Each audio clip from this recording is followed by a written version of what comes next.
By the next morning, the news had spread quickly. Sadiq was missing. When detectives arrived at his home, his parents told them he had left the previous evening and never returned. His phone was switched off, and none of his friends knew where he was. At least, that was what they claimed. For investigators already struggling to make sense of the case, Sadiq's disappearance raised even more questions. Why would a teenage boy suddenly vanish in the middle of a murder investigation? And what was he trying to hide? As police began searching for him, they took a closer look at his relationship with both Jide and Tond. What they discovered surprised them. Sadiq and Jide had been close friends for years. They spent time together at school, worked on projects together, and often sat together during lunch breaks. While Jide was known for being quiet and reserved, Sadiq was more outgoing. The two seemed unlikely friends, but they had always been inseparable. Investigators also learned that Sadiq had his own issues with Tond. Several students reported seeing arguments between them over the past few months. Most dismissed them as ordinary teenage conflicts, but in light of the murder, every disagreement suddenly seemed important.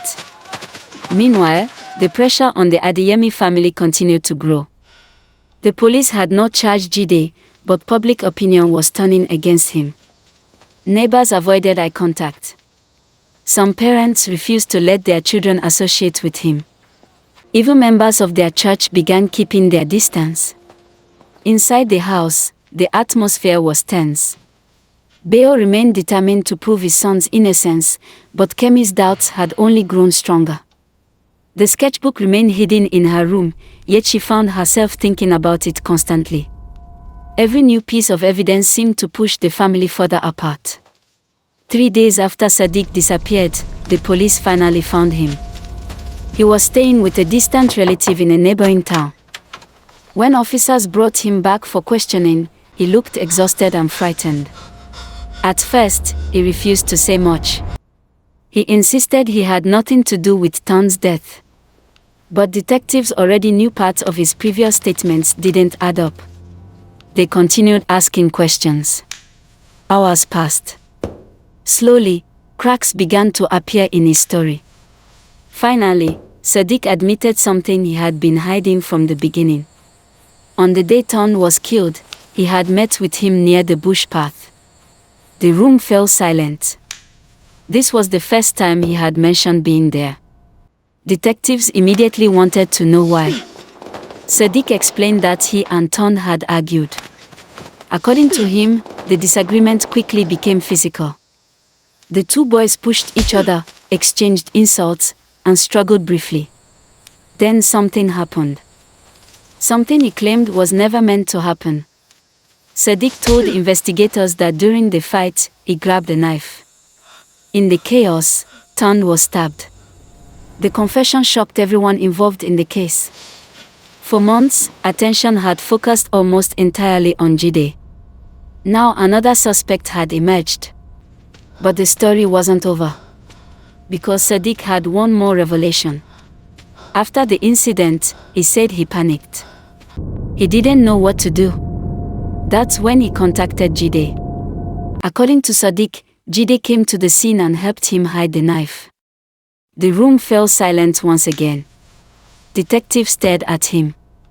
If his story was true, it changed everything. Jide might not have committed the murder. But he could have helped cover it up. When investigators confronted Jide with Sadiq's statement, he immediately denied it. He insisted he had nothing to do with hiding any weapon. He admitted knowing Sadiq but denied being involved in any plan to conceal evidence. Now detectives were faced with two very different stories. Someone was lying. The question was, who? Was Sadiq telling the truth after finally deciding to come clean? Or was he shifting blame onto his best friend to save himself? For the first time since the investigation began, certainty seemed further away than ever.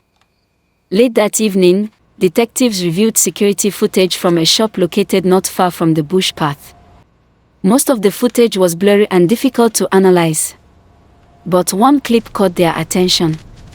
It showed two figures walking away from the area shortly after the estimated time of the murder. One of them appeared to be Sadiq.